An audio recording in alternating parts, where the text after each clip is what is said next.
होशियार बच्चे और ऊंट की कहानी। एक समय की बात है, एक गांव में चार भाई रहते थे। चारों भाई बहुत होशियार थे।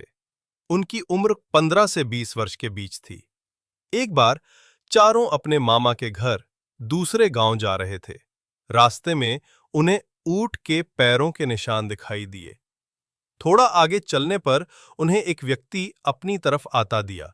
जब व्यक्ति उनके पास आया तो उसने चारों भाइयों से पूछा, मेरा ऊंट कहीं खो गया है, क्या तुम्हें आसपास ऊंट कहीं दिखलाई दिया है? चारों भाई में सबसे बड़े भाई ने पूछा, क्या ऊंट का एक पैर टूटा है? तभी दूसरा भाई बोला, क्या ऊंट की पूंछ कटी हुई है? फिर तीसरा भाई बोला, क्या ऊंट एक आंख से काना है? फिर चौथा भाई बोला, और उसके ऊपर गेहूं रखे हुए हैं। बच्चों की बात सुनकर ऊंट के मालिक को लगा कि अवश्य ही इन बच्चों ने उसके ऊंट को देखा है। उसने झट से बच्चों से पूछा, बच्चों, बतलाओ मेरा ऊंट कहाँ है? तभी चारों ने उत्तर दिया, हमने ऊंट नहीं देखा। बच्चों की बात सुनकर ऊंट का मालिक बोला, अगर तुमने ऊंट नहीं देखा है तो तुम्हें कैसे मालूम कि ऊंट लंगड़ा, काना, पूंछ कटी हुई है और उसके ऊपर अनाज रखा हुआ है?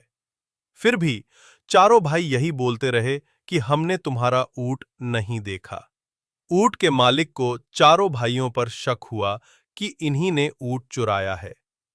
ऊंट का मालिक चारों भाइयों की शिकायत लेकर राजा के पास पहुंचा और राजा से शिकायत करते हुए बोला, महाराज, मेरा ऊंट कहीं गुम गया है और इन चारों भाइयों ने मेरे ऊंट का हुलिया बतलाया है, किंतु कहते हैं कि हमने तुम्हारा ऊंट नहीं देखा।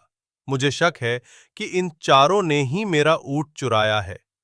राजा ने चारों भाइयों से पूछा कि जब तुमने ऊंट देखा ही नहीं है तो तुम्हें ऊंट का हुलिया कैसे मालूम है? तभी सबसे बड़ा भाई बोला, महाराज, हम जहां से जा रहे थे उस रास्ते पर ऊंट के पैरों के निशान थे। एक पैर के निशान कुछ उभरे हुए थे, बाकी तीन पैरों के निशान गहरे थे। इसका मतलब है कि ऊंट का एक पैर टूटा हुआ था, जिसके कारण उसके उभरे हुए निशान बन रहे थे। दूसरे भाई ने कहा, महाराज, ऊंट की पूंछ कटी हुई होने का संदेह हमें इसलिए हुआ क्योंकि जहां ऊंट के पैरों के निशान थे